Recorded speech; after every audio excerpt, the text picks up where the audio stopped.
I still find it all weird, a bit like channeling. I find the whole thing a bit weird. Don't hide your light under a bushel, Jesus said. Well, I think there are other forces at work in these situations that have their own ideas. And I guess those other forces just kept pushing me forward. Then I woke up. I don't know if I was awake or asleep. One morning, about just over a year ago, I was kind of half asleep or awake. I can't remember, early in the morning. And this big booming voice, Whoops. felt like a man's voice in my head. I was said, listening to "You something will else." create a website that will be called The End of Seeking." Hi, everybody. I was listening to a podcast before on Spotify, and I thought I'd hit play, but I can't hear when I'm not in the room. So that was just a quick bit of, what was it? It was Jesus at the gas pump. It was Anne. Anyway, nice podcast.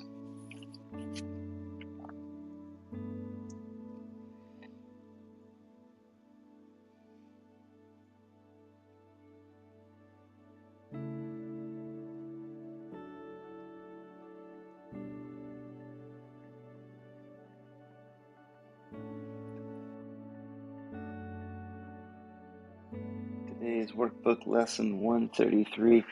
I will not value what is valueless. We'll be ready to go in just a couple of minutes.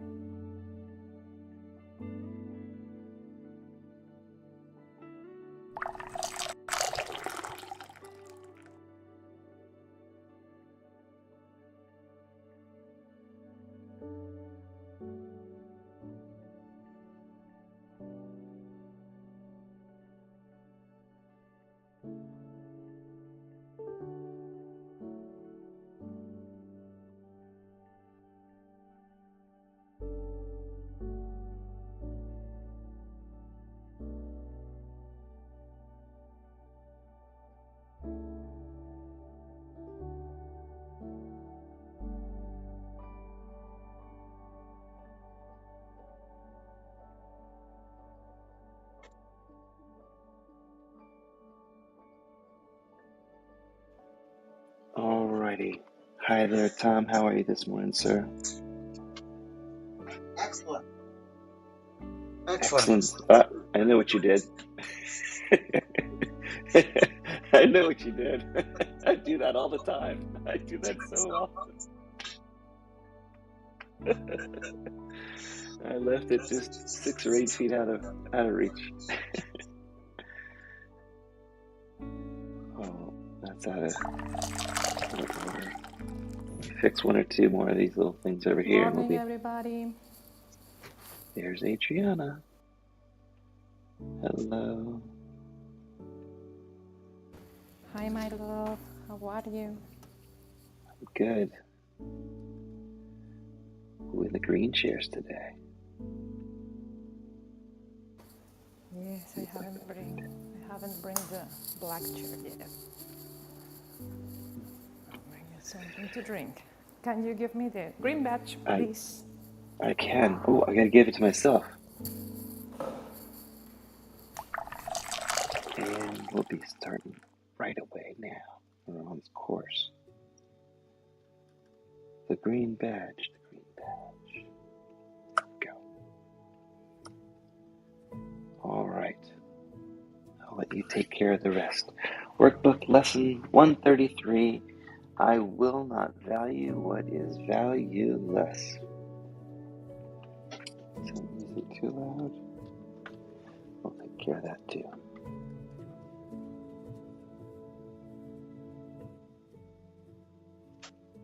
Hard to tell on this side sometimes whether it's loud or not loud. But, all right. I will not value what is valueless. Sometimes in teaching, there's a benefit, particularly after you've gone through what seems theoretical and far from what the student has already learned, to bring him back to practical concerns. We will do this we will do today. We will not speak of lofty world-encompassing ideas, but dwell instead on practical benefits to you. You will not ask too much of life, but you do not ask too much of life, but far too little. When you let your mind be drawn to bodily concerns,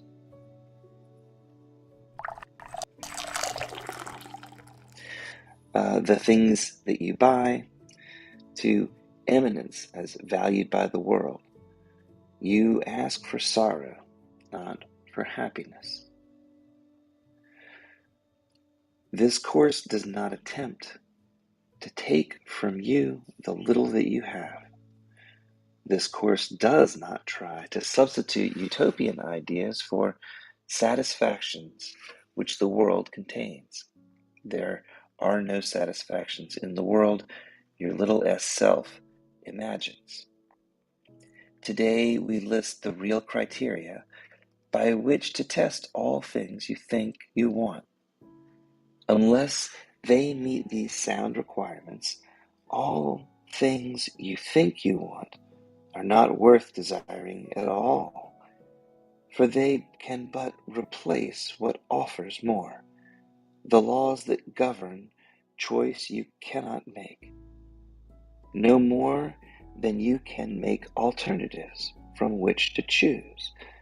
The choosing you can do, indeed you must, but it is wise to learn the laws you set in motion when you choose, and what alternatives you choose between. We've already stressed that there are but two choices, however many there may appear to be. The range between real and unreal and fear or love is set. This we cannot change, for these are the only two options that are available to choose.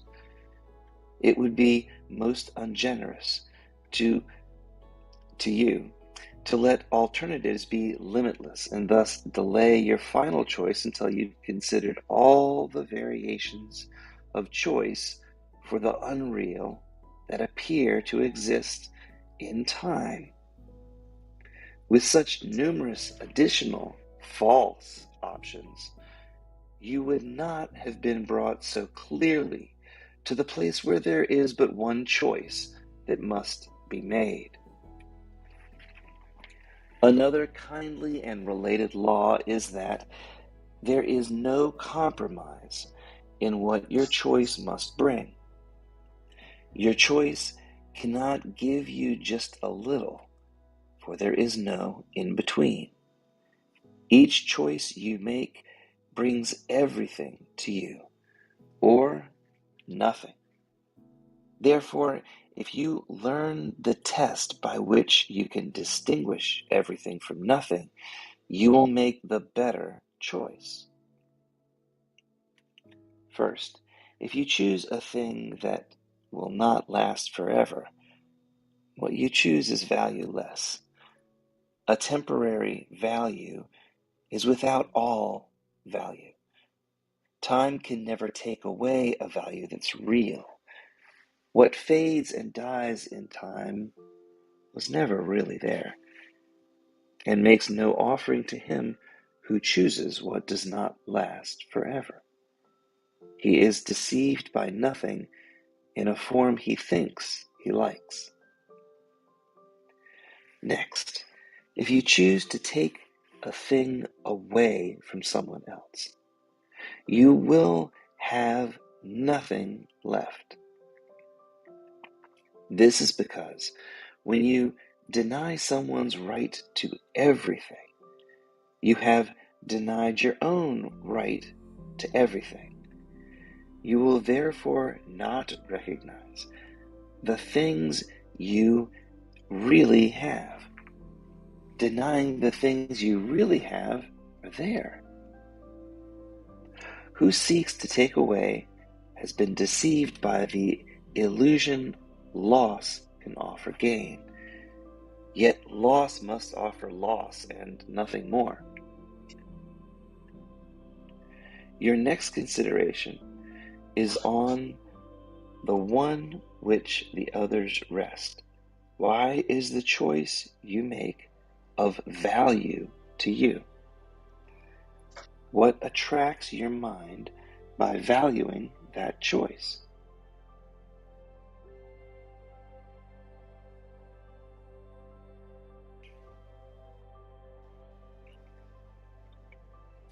What purpose does that choice serve? Here is the easiest of all to be deceived. For what does the ego want? The ego fails to recognize. For what the ego wants, the ego fails to recognize. The ego does not even tell the truth as it perceives the truth. For the ego needs to keep the halo, which it uses to protect the ego's goals from tarnish and from rust, so that you can see how innocent the ego's goals are. Yet, the ego's camouflage is a thin veneer, which could deceive but those who are content to be deceived. The ego's goals are obvious to anyone who cares to look for them. Here is deception doubled. For the one who is deceived will not perceive that he has merely failed again the ego's promised goals. He will believe has merely failed to gain the ego's promised goals. Did I miss a word? No, Here you is the changed to deception gain doubled. for again. Here is the deception doubled. For the one who is deceived will not perceive that he has merely failed to gain the ego's promised goals. He will believe that he has served the ego's hidden goals, which is to reinforce your belief in lack, limitation, and separation. Did I miss something, or did I get it? Good enough? Okay. Yet, though he tries to keep the ego's halo clear within his vision, still must he perceive the ego's tarnished edges and its rusted core.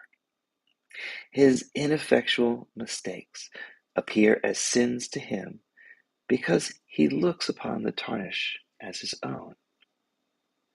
The rust, a sign of deep unworthiness within himself. He who would still preserve the ego's goals and serve the goals of the ego as his own goals makes no mistakes, according to the dictates of his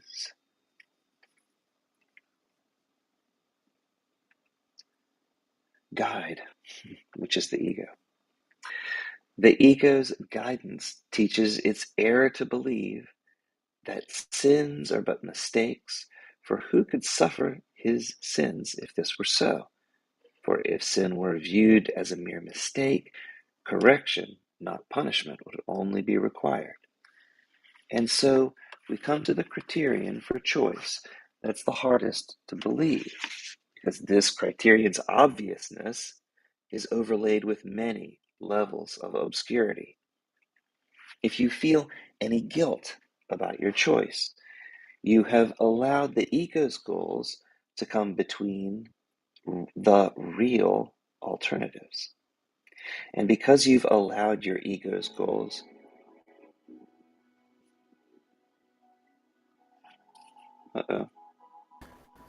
The music was off. Oh, it was? Thanks. Yeah.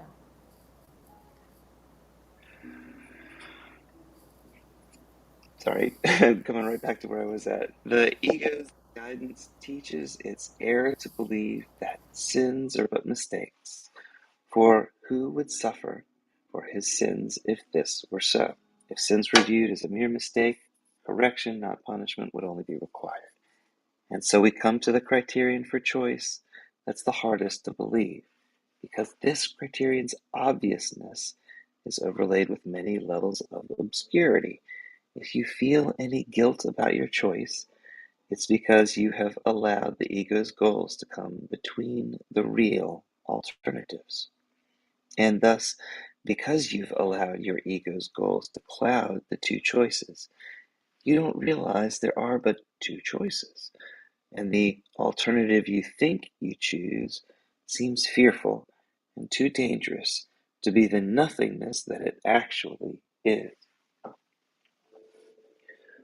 All things are valuable or valueless, worthy or not of being sought at all, entirely desirable or not worth the slightest effort to obtain. Choosing is easy just because of this black and white two-choice dichotomy. Complexity is nothing but a screen of smoke which hides the very simple fact that no decision can be difficult. What is the gain to you in learning the real criteria by which to test all things you think you want? It's far more than merely letting you make choices and without pain. Letting you make choices easily and without pain, right? That's the way we want all of our choices to be.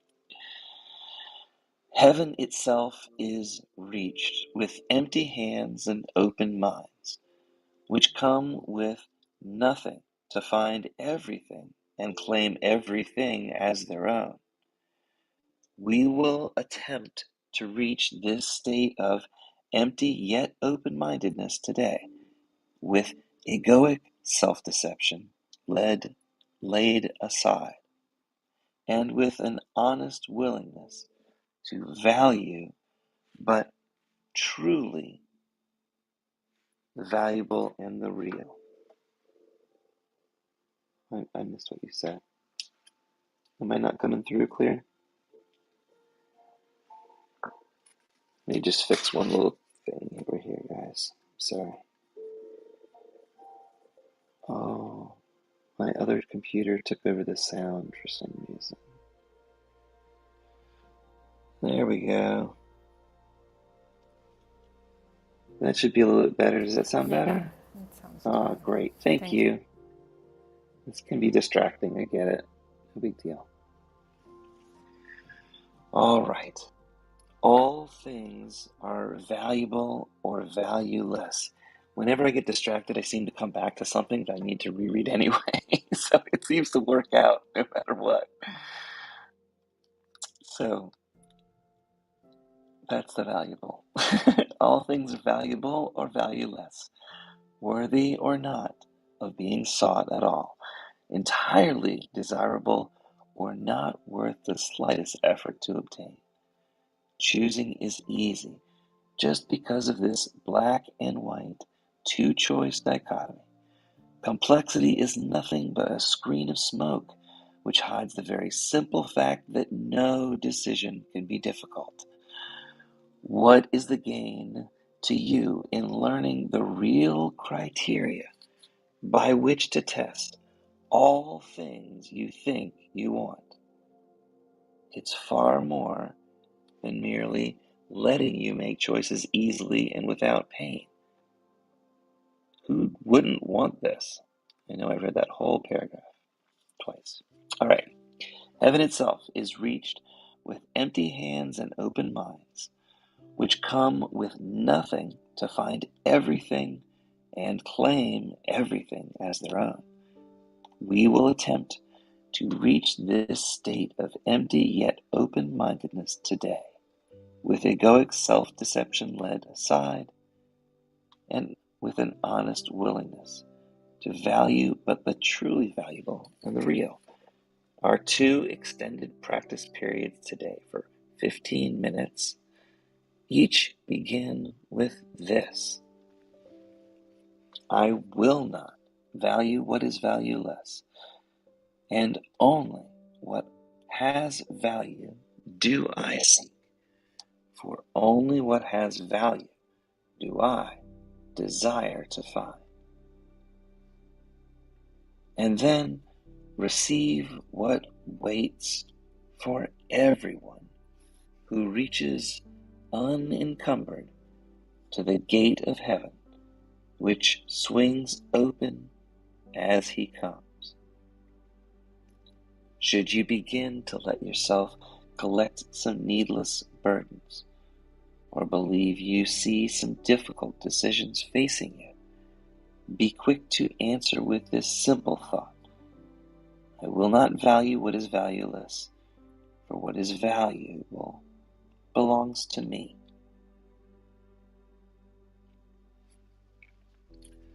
All right, I'm going to skip over to the notes from this book. Thanks, everybody. Good morning. Welcome. Hope you're having a great morning so far. It's Friday, May 13th. It's Friday the 13th, everybody. That must be good luck to somebody out there. Good luck to me, right? I will not value what is valueless. We do not ask too much from life, but far too little.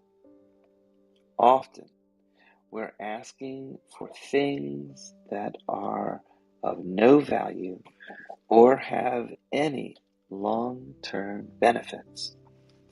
This lesson offers the real criteria that you should utilize to test all things you think you want for the value they offer you. Based on this four-part test, you can determine what has real value and what is worthless. In this test, nothing is determined to be of partial value. Something is either of value or valueless. There are no shades of gray. When your mind is drawn to bodily concerns, you are often valuing the worthless. But this is not necessarily the case. It is not the intent of this course to take away the few things of this world that you possess. We are not trying to substitute some grand plan or utopian ideas so that this world can make you happy or satisfy your needs. Instead, this lesson says that there is no satisfaction in the egoic world. The things of this world do not last, and therefore they cannot bring the lasting happiness, love, and inner peace that are your divine birthright. In the 12th paragraph of this lesson, it states, all things are valuable or valueless, worthy of not of being sought at all, entirely desirable, or not worth the slightest effort to obtain. Choosing is easy, just because of this. Does this mean that certain things or experiences are always valueless, and other items or experiences are always to be valued? Let's look at the four-part test, or criteria, for determining the value of all things you think you want. The first one is, does it last forever? If you choose something that will not last forever, you have chosen the valueless. Time can never take away a value that is real. If something fades and dies in time, what you have chosen is valueless. Does the choice take away from another? If it does, it's also valueless, because when you deny another's right to everything, you have denied your own right to everything. To give is to receive, and loss can only offer loss in return. Why is the choice you make of value to you? What purpose does it serve?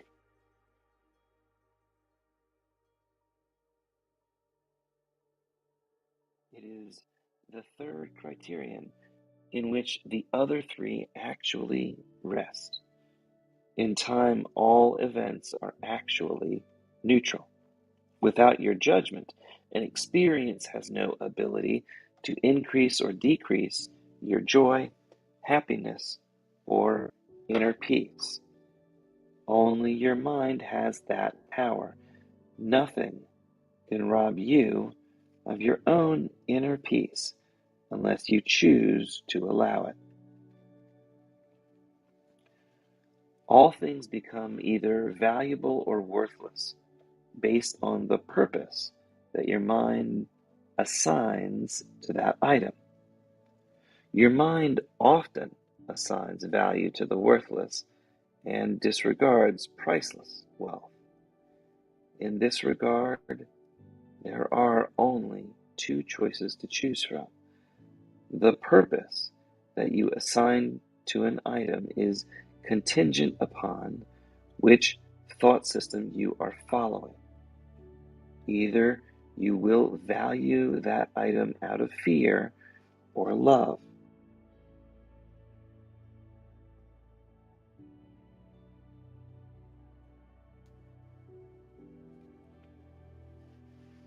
Because there are only two thought systems, fear or love, you have only two choices. You will ask yourself, what would love have me do, or what would fear have me do? Whichever voice you choose to follow will determine whether or not the item is of value and will last forever, or is valueless. For example, someone decides to give a contribution of $1 million to a hurricane relief fund. Is this something of value, or is it valueless? Just because it deals with the temporal doesn't mean it's valueless. Instead, we must look past the form to content, or the purpose for the giving. If the person is making a contribution out of fear-based thinking, it will fail this test. If the person has asked and is following what love would have him do, it, the content, not the form, is something that will last and is of real value. That is the key to anything. All right, I use this example of a contribution because it clearly demonstrates that context behind the gift's purpose is the determining factor for valuing anything. The actual form that the experience is delivered is a meaningless part of the equation. Mother Teresa did not administer to the sick in Calcutta to earn some heavenly reward. She did it out of love for her beloved Jesus, who saw in the faces, she saw in the faces of all of her patients. If I make a contribution because I believe it will earn some future reward or get my name recognized as a good person, I'm valuing the worthless. If I make a contribution because I see someone as a victim, I'm supporting the belief that there are outside forces that can rob me of my own inner peace. If I choose to contribute out of love, I do not judge the event. Instead, I realize that each is on their own perfect path, and I followed my inner guide. I can give and share my hope, love, and encouragement rather than my fears with another. With each circumstance in time, you have a decision to make. What value will I place on that experience? What was that experience meant to teach me? What was the purpose I will choose to give it? When you value this world as a place to make you happy, or hide from God's judgment, or perhaps earn another's love, you're making the experience worthless. When you value that same experience for the learning lessons it provides, or the opportunity to demonstrate being love in form, that same event becomes a means for reawakening. The form of the event is the same, but the context or purpose is different. The fourth and final criterion is, does it leave you feeling guilty? If so, it's a choice that was made out of fear and supports your ego's belief in lack, limitation, and separation. In regards to this final test, if the reason you do something is to avoid feeling guilty, you have also reinforced your belief in lack and limitation and separation. When you understand that all remain as God created them, perfect, whole, and complete, you realize that each is on their own perfect path, and this gives you the freedom to look beyond any circumstance and simply ask your inner guide, the Holy Spirit, what would love have me do? When you follow that guidance, you will be co-creating something of value that will last forever. Based on this 4-part test for determining the value of anything that you want, please answer this question about yourself for each of these 4 categories in your life. Do you want good health, abundance, loving relationships, fame? All 4 categories are things of this world that will not last forever. But does that automatically mean you're valuing the worthless? All right. Great question to end on, Tom. I'm going to give you the option to run the meditation again. If you feel so moved, I'm happy to kind of read through and do it as well. But I think what you did yesterday was so good. I'd love to adopt that as a way to get back to this. I know today's lesson really, we need to sit in the silence for about 10 minutes, and that's going to be a really tough thing to do on Clubhouse. So this will be a great meditation, but I think don't let it be a substitute for taking two practice sessions today where you get 10 minutes worth of silence and practice the course lesson, that is. And sounds like, or it looks like Tom might be willing. Well, that would be fine. It's up to you, Lee. I tend to maybe not, like you say, kind of follow the lesson, but I'm fine in if you want to give it a go, because it's totally up to you. If you want, Yeah, let's give it I a can go. do it. Okay. All right. So Thank you. why don't you just get in a comfortable position and Notice your breath and just follow the breath and realize that this breath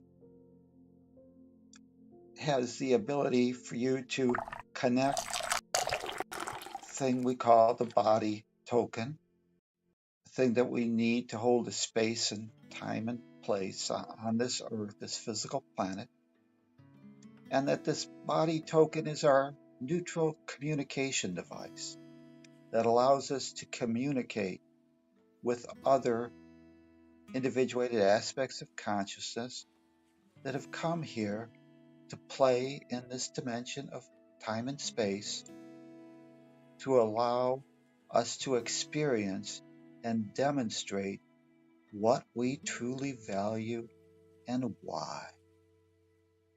And it's this energy, this flow of love that allows us to do that demonstration and demonstrate being love in form and realize that we are not the body, but we are something much, much more, an individuated aspect of the one self that shares with our brothers and sisters in that one mind of God,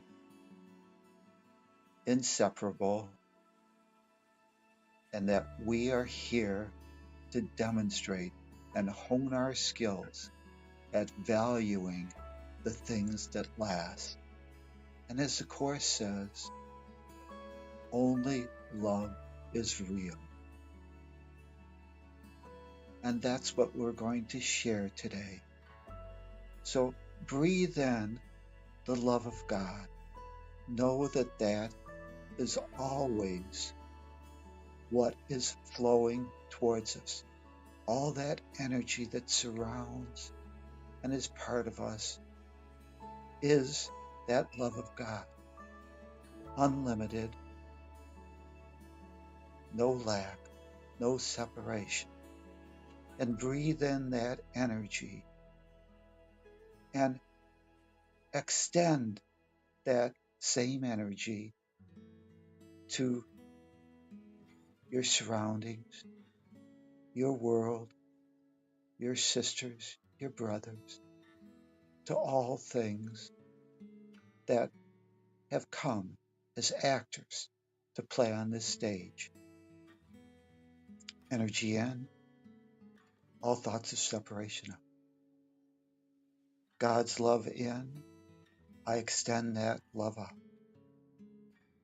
And just be with that love, that energy, and see that recharging the body form, that game token, so that it becomes an instrument that you can use to demonstrate love being in form. The love of God in, I extend the love of God out. The love of God in, I extend the love of God out. And just be there realizing that you have the ability to extend love and that this world asks just one question. What would love have me do? And know that no matter what you decide, when you listen to that inner guide, you will be directed to do the perfect thing, exactly what's needed on your own perfect path, exactly what your brothers and sisters need on their path.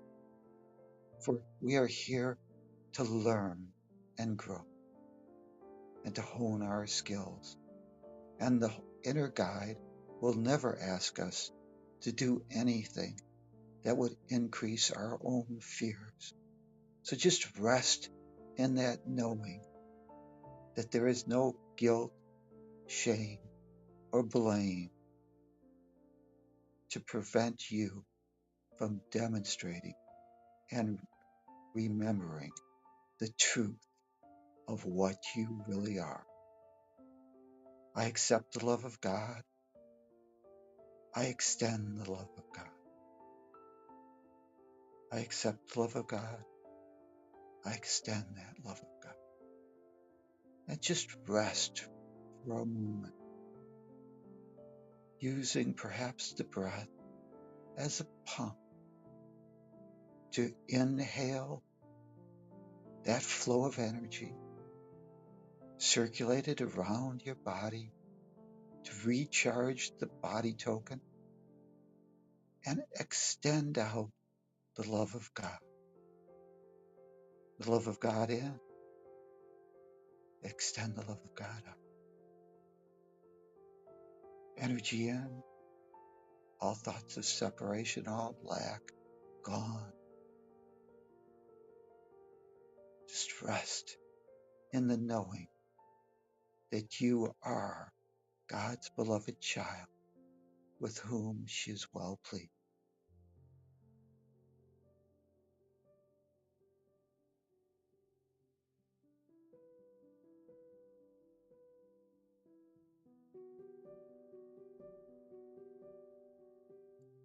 And as you rest in the body,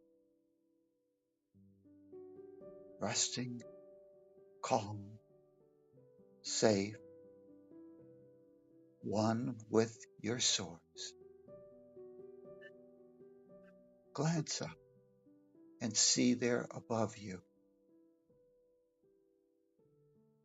the light. And there hear the voice of the true one self saying, "This is my beloved child with whom I am well pleased." And just envision that light coming down as rainfall, washing over you, flowing in peace and love, and know that that is what you are.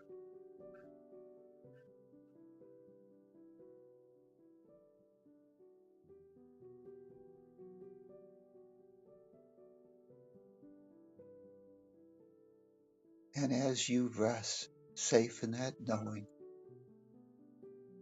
make an intention this day to use the 4 criteria for judgment. Does it last? Does it take from another? What do I value this experience for? Is it to extend love? Or is it to extend fear, the belief in lack, limitation, and separation? And make a choice to value the things that last, for only love is real. And know that you can give love. You can give the joy of reducing your own fear and someone else's. For after all, that is what we are here to demonstrate, being love in form. And anytime we can reduce fear, we're demonstrating that. And when you do this, you will meet the 4th criteria, where there will be no guilt, no blame, no shame, only you being love in form. And rest in that knowing that you now have been given the gift of the 4 criteria for correct decision making. Just rest in that knowledge that you have a guide that will always direct you.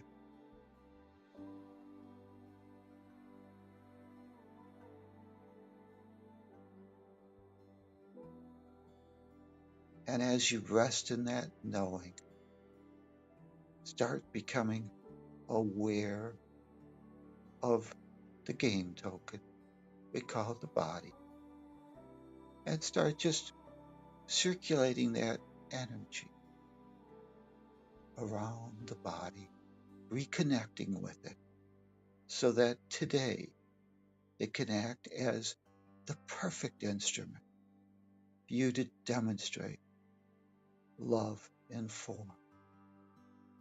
It's your game token that holds a space, a place on this game board where we get to be and demonstrate love in form.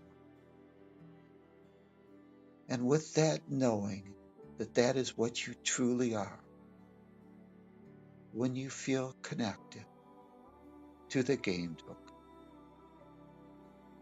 just take a deep breath and open your eyes, knowing that you are love in form, and make an intention this day to be that oneself,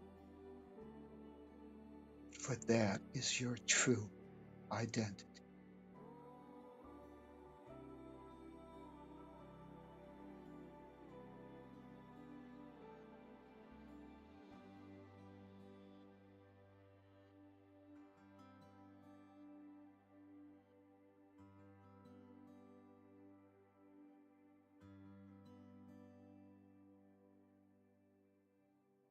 And when you're comfortable and you've connected, feel free to open your eyes and continue on your day.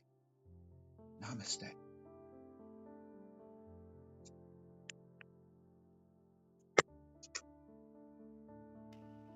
Thanks, Tom.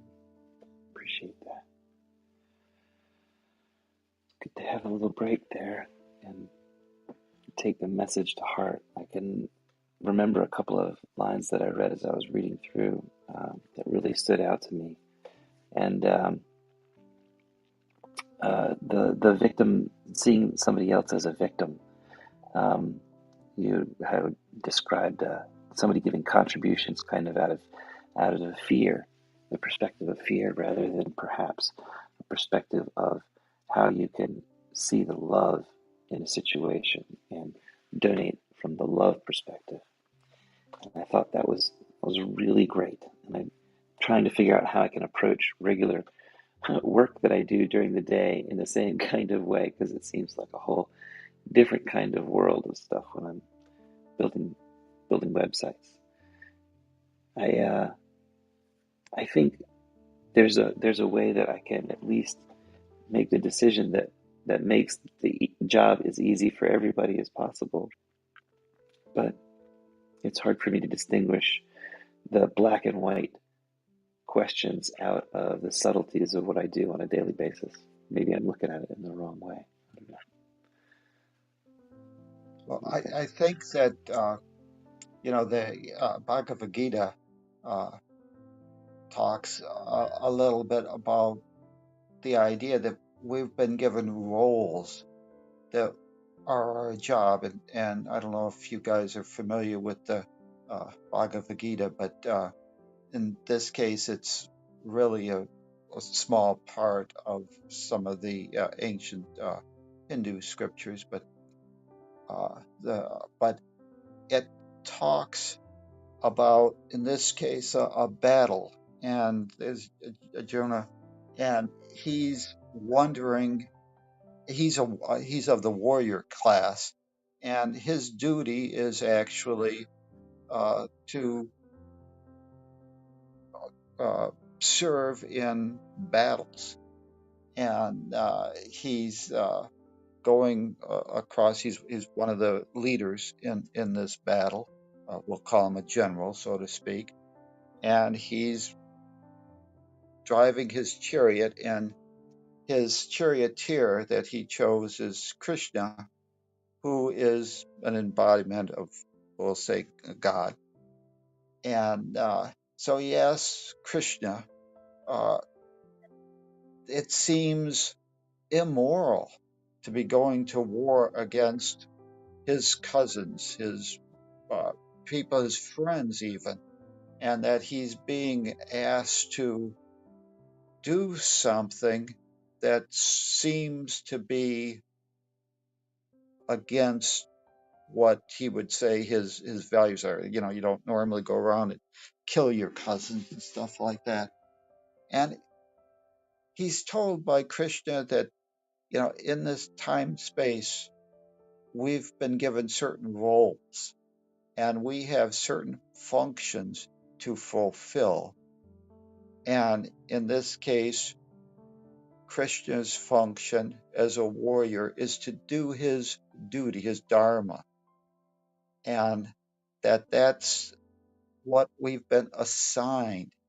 And so when you do your job, and we've all been given roles, like, you know, we've been given roles of parents, and our job is not to shirk the role, but to do it in the most loving way, and to do it uh, and do our quote unquote duty to that role.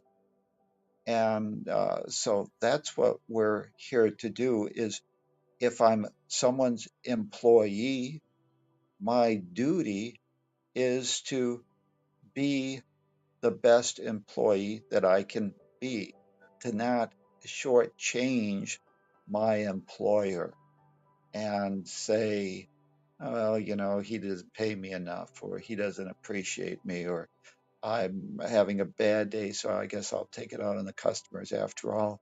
You know, it's no, if they leave and they don't buy, that's not a problem.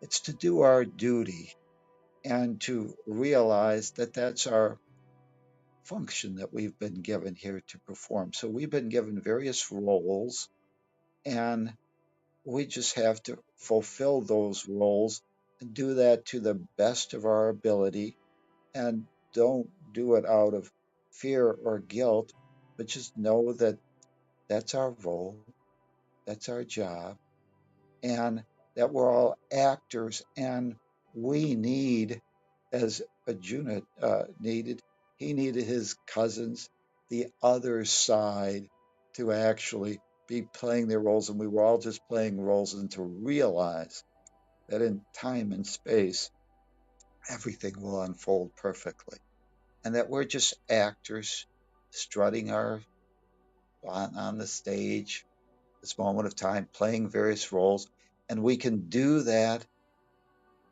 with love, or we can do that out of fear. And when we do that out of fear, we mistake the role for what we truly are.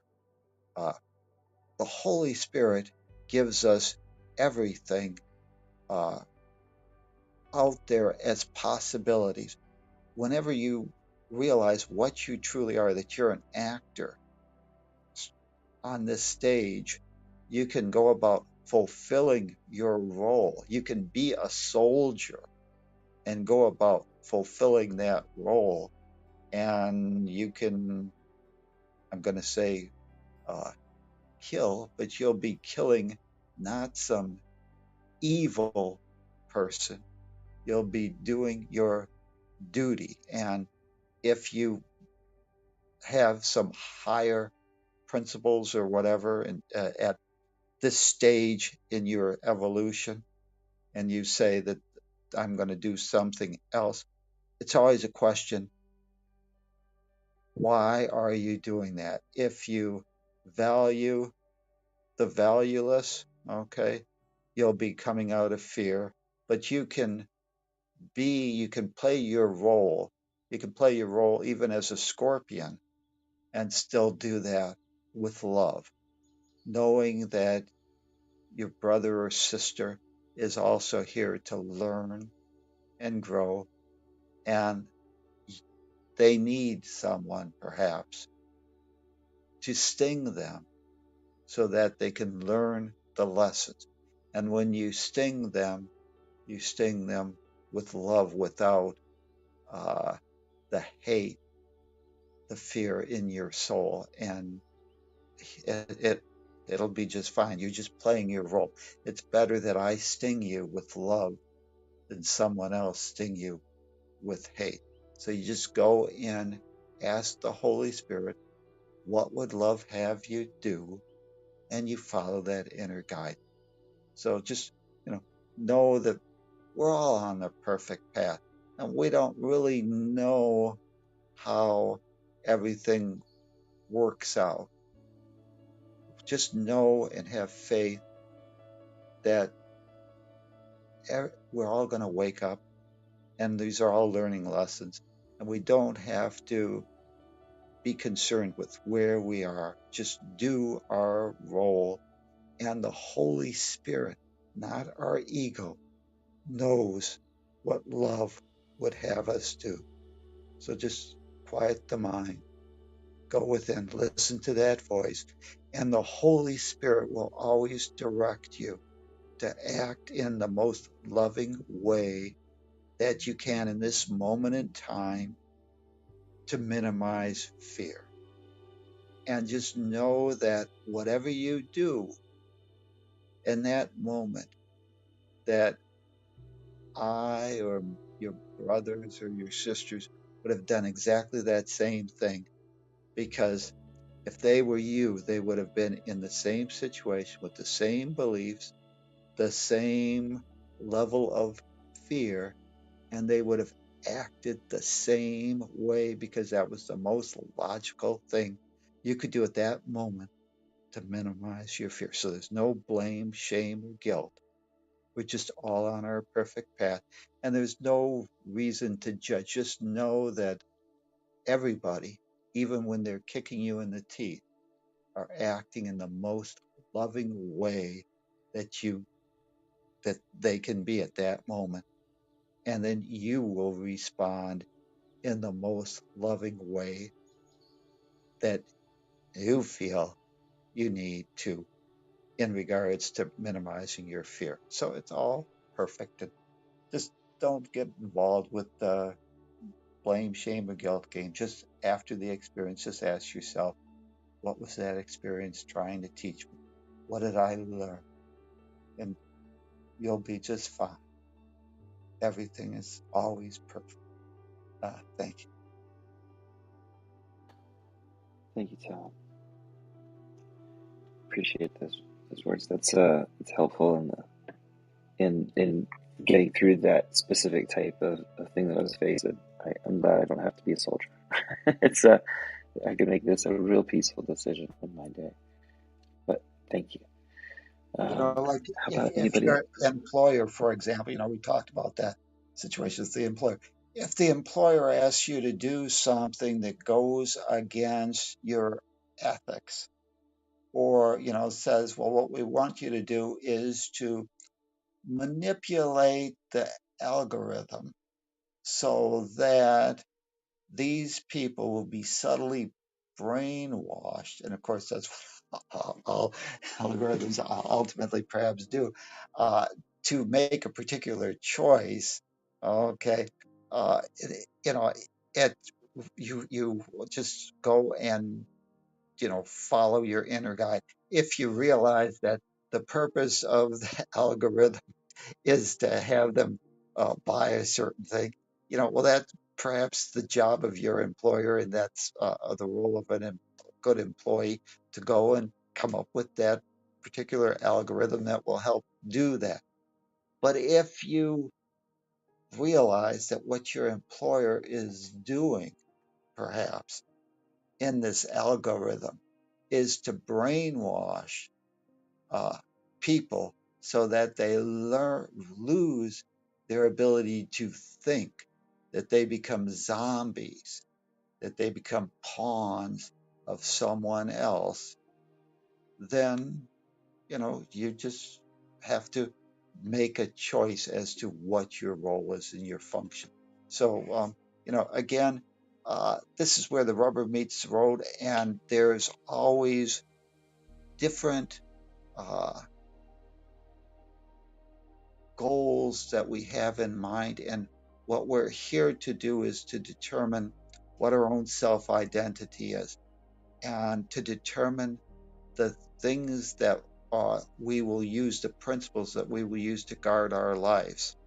And sometimes, even when we're perhaps fulfilling our role as a good foot soldier, so to speak, we may decide that I have a higher role uh, or a higher principle, and the role of being a good employee is superseded by my principle that I will not uh, enslave my brothers and sisters so that they lose their whatever it might be. So it's always a choice, but whatever you do, just realize that we're always choosing, and we have been assigned roles to play out. But ultimately, and we could take Gandhi for a good example. Gandhi had various principles. He wanted to have India freed from the British control. That was one of his goals in life. He also valued nonviolence. He was totally opposed, and he valued that in the order of priority. That was his number one priority. So when it came to a choice between maybe allowing India to free itself or a choice that during World War I, actually, he had the choice of siding with violence, and while the British were, involved with World War I, they could have, the Indian people and the subcontinent could have easily overthrown and kicked out the British at that time. But he would not condone violence in any way, shape, or form. And therefore, he pretty much single-handedly kept the British in power for another 20 years, 20, 40, 30 years. Okay, just by his insistence on his higher principle of nonviolence.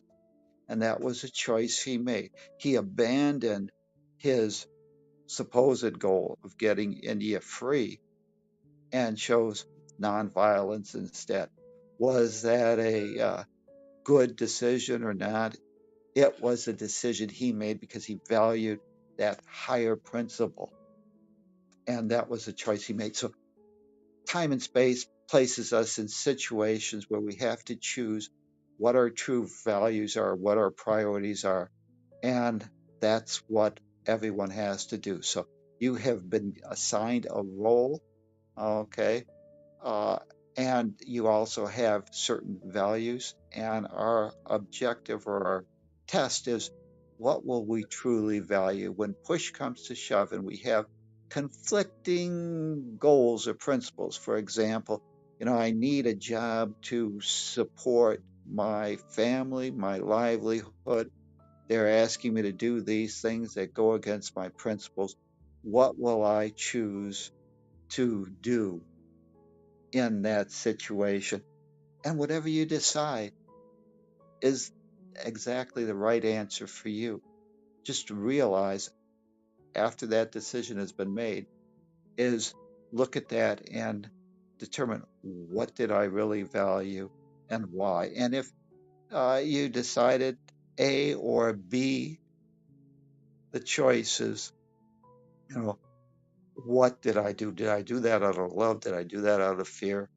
And take it as a learning lesson. That's all we're here to do. Just hone that skill and learn about ourselves. And, it's easy for us as armchair quarterbacks to go and say, oh, this is what I would have done. That's, if you were in that situation, you would have done the exact same thing because that was the most rational choice that the person made to minimize that fear at that moment. And we're all ultimately, and the Holy Spirit is actually guiding us on that and realizes we have all the time we need to get it right. So no blame, shame, or guilt, just learning lessons. Thank you. I talked way too much. That was beautiful, Tom. It was not way too much. It might not have been enough, but I think we certainly got the message. And it's, once again, each lesson is dependent upon the ones before it. And we get to where we are now because of the lessons before it. And we've learned the lessons before it to a greater or lesser degree. And because we're still in a learning situation, we are students studying a workbook. We're going to do the best we can. Not everybody gets 100 on every test. I don't know if I ever got 100 on, well, I'm sure I got a few A's here and there. I was not a great student in school, but these things that we're talking about, they're subtle sometimes. I was thinking that if we make a choice, and the reading suggests that it's one that's going to make us feel guilty, I can attest to the fact that sometimes I don't feel that right away. It's very subtle. After a while, the guilt may expose itself to my understanding, and I'll say, "Oh God, I wish I hadn't done that," or something like that. It's good to know that, all right, we didn't hit the mark perfectly in the center of the bullseye, but we tried. And the best part about that experience, to remember it, is that the next time we'll remember it more clearly because we know what it led to. There are a number of footnotes that were in the Purple book. One in particular I think is really interesting, and I'd like to read that. It comes to the footnote towards the end of this particular reading. And it's here's what it is. By the way, it's from paragraph 10, and the footnote says this: feeling guilt about your choice is the emotional evidence that you made your choice for ego reasons and thus have fallen into the second level of deception, the belief that you truly sinned by gaining at someone else's expense. This, however, cannot be true, the idea of sinning. You were told at the start that there are only two alternatives, and one brings everything and the other nothing. Now you believe you have done the impossible and chosen a third alternative, sinful gain that comes at the cost of guilt. This blinds you to the fact that you actually chose the second alternative, nothing. Rather than sinfully gaining, you merely failed to gain anything at all. The next paragraph here is a small paragraph in the footnote, is kind of interesting too. It's part of the same thing. Because this fourth test is implicitly connected to the third, and the third test is overtly connected to in other words, obviously connected to the first two, your next consideration is the one on which the others rest, is in the text. The four tests seem to be merely different aspects of a single scenario. In this scenario, you feel guilty, number 4, because you tried to serve the ego's purpose. Number 3, by taking away from someone else. Number 2, something of temporary value. Number 1. It's amazing how The book, Can you which is say that 19, again? Can you yes, sure. reiterate that? Because this fourth test is implicitly connected to the third, and the third test is overtly connected to the first two, parentheses, your next consideration is the one on which the others rest. That's what it says in the text. The four tests seem to be merely, and they are, different aspects of a single scenario. So it's kind of like backwards, because what it's about to say is because that's the way it was laid out from 1 to 4. Now, if we start at 4, because everything else ended up here, it says this. In this scenario, you feel guilty. Why? In number 4, because you tried to serve the ego's purpose, which is what you did in number 3, by taking away from someone else, which was number 2. What was it? Something of temporary value, number 1. So again, I said guilt is very subtle, and or like a resentment. Oh man, I know when I have a resentment. I hate that son of a bitch, right? It's kind of easy to sense that you are carrying this resentment. Guilt is more subtle, and it takes experiences, the lessons that Tom continually explains to us that we're learning here, and we learn. We make a choice, and if we feel not so good about it, is that guilt? Probably, possibly. We don't know at first, but we learn. That's why we meditate. That's why we concentrate on what was the effect of that choice. Something made me feel bad, but I'm not sure. Oh, it was that number 3 in that particular scenario. And eventually it's basically, you begin to know that's just not going to work. I can't do that anymore. And I want to remind anyone who didn't hear me say it a long time ago, I was in a situation like that. It's 1985, and I had designed a lot of houses, 2,000 that were built, that one house planned for 4 different locations, but they were built 2,000 times in my state, North Carolina, and around the country. And they were saving energy for people who needed affordable housing. And the change in government at that particular time eventually brought this new state director who was not familiar with what we had done or the tests, who simply declared that we're not going to build any more of those houses.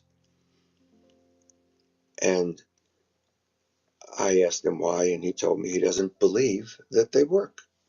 Period. End of discussion. So I made a decision that day. It took me a while to carry it out because I wanted to think about it, but I decided to leave that government position because I was not willing to just forsake and not give that, what I considered a great benefit, to people who dearly needed it. And so I stayed there for a while and finally decided I could do more good not in the government rather than in the government. And I made that decision. And I felt very good about it. I did give it lots of consideration. So that's what we're learning. We have a whole year to learn this, folks. We don't have to become experts just because it's May. Lee and I used to refer to that back in the day. We don't have to be perfect by Tuesday. Wednesday is okay. Maybe Thursday. Maybe next week. We do the best we can. And Tom, you said it so perfectly. I would vote, by the way, along with you, Lee, if Tom is willing, that way of getting into a real good deep meditation is really made for the Course in Miracles, and would just suit me perfectly. It's a way to get to it and come back from it. So thank you for that, and open up the floor to other people, whoever else wants to talk. Good morning, Adriana. It's good to see you. I'm going to stop now. Go ahead. I'm sorry, Tom. I wanted to just touch on Bob's point. He said maybe you didn't do everything perfect. You didn't get 100%. I'll throw out this idea. Maybe what you really did is you did get 100%. Every decision you make, you got 100%. And uh, what we're here is to realize that at that moment in time, we did the best in minimizing our fear. So we got 100% score. But we need to realize that now that we've had that learning lesson, okay, when we go into that feedback stage, do we feel that because of that last uh, example, do we feel that maybe we can do it a little bit better? And know that every decision that you make, I'll say, think of it as 100%er. And that means that you're going to now have a choice to decide that you're graduating and you're going to move on to perhaps maybe a more loving response next time. So, when we're in first grade and we have a spelling test, I don't know, I never was very good at spelling, but they gave us some small words so that we could get the right answer, that we could do it. And then we graduate and we give ourselves permission so that now in second grade to know how to spell A is perhaps now they want us to learn how to spell and give yourself permission to say that now I'm in second grade and now the test score for that is to be able to spell and know that whenever you get to second grade, you're going to know how to spell it. Okay, so uh, every learning lesson is there designed to teach us something.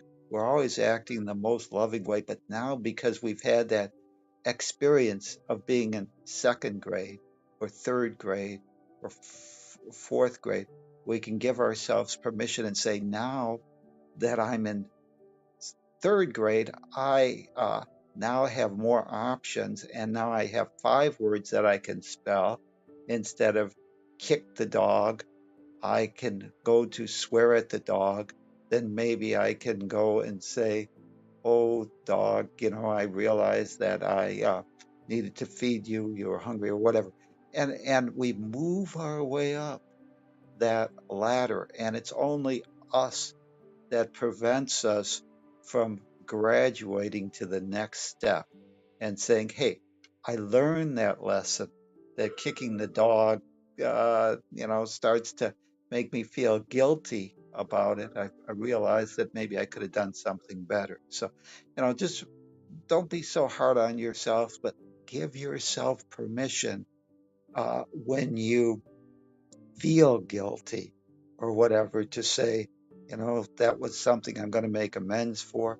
I'm going to realize that that was a choice that now, because of those learning lessons, I'll be able to make a better choice in the future and just, go with it. Don't get yourself stuck in that blame, shame, and guilt game because it'll just keep you stuck uh, and not free up that energy circuit so that you can make a new decision and perhaps a better one or one that's more loving. So we're always growing. Thank you.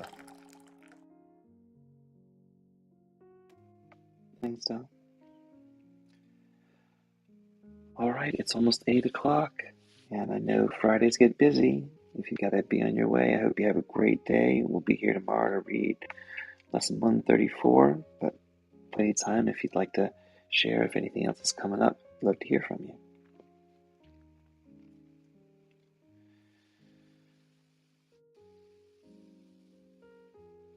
pressure either. Thank you very much, Tom. The book today has taken me to hell and brought me to heaven. It's funny. Oh my God. Wait a second.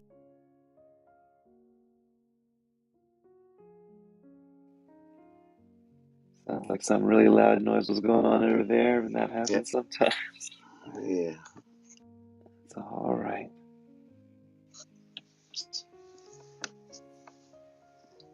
Something in the room where Adriana is. Yeah, like a jet Made that engine took noise. off. It's about right. Yeah, it sounds like it. Jet engine vacuum cleaner, maybe. Okay. This was a very deep lesson today, and it goes to the core of so many things. I mean, we make decisions all day. And thank you, Tom, for reminding me that rather than worrying about whether I get a 70 or an 80 or a 90, I get 100 each time that I make a decision. I do the best I can. And again, if anybody else was there, they probably, with the same situations and the same mindset, they would have made it the same way. So it helps. Michael? Yeah, thanks for this one today. It was a nice distinction. Um, I'm just thinking into transitions. Like we get so peaceful in the meditation and in the learning, getting a perspective shift. And then in the transition into, in quotes, real life, let's say, outside of the learning, seems to be some turmoil and some, call it drama. So what does the Course say in regards to this and what we value and how we interact with with life with regard to keeping our attention, the idea of keeping one point of attention on our own piece, while handling what needs to be handled. I think it brings us, as we go through a year, with all of the different types of experiences that we go through. We have days off, we have holidays, we have family get-togethers, all of the different experiences. Typically in a year, we get to try out all of the lessons that we learn in different settings as well. So it seems to me that this particular lesson is not one that is guaranteed to make everybody feel happy when they finish it, because it might just bring up some guilty feelings that we hadn't even noticed before. But those guilty lessons are incredibly helpful when they are put in the right perspective, because we recognize that we have our own internal buzzer that says, that might not have been the best way to go. Next time, try and make a better way of doing it. And if we're part of a company and a pension is important, and we really do want to stay there, all that does for me, and by the way, that goes for marriages as well, if we really do want to go and stay there, we have to seek then a way of understanding a better way to work with other people, whether it's the company, whether it's the employees, whether it's the boss, whether it's the spouse.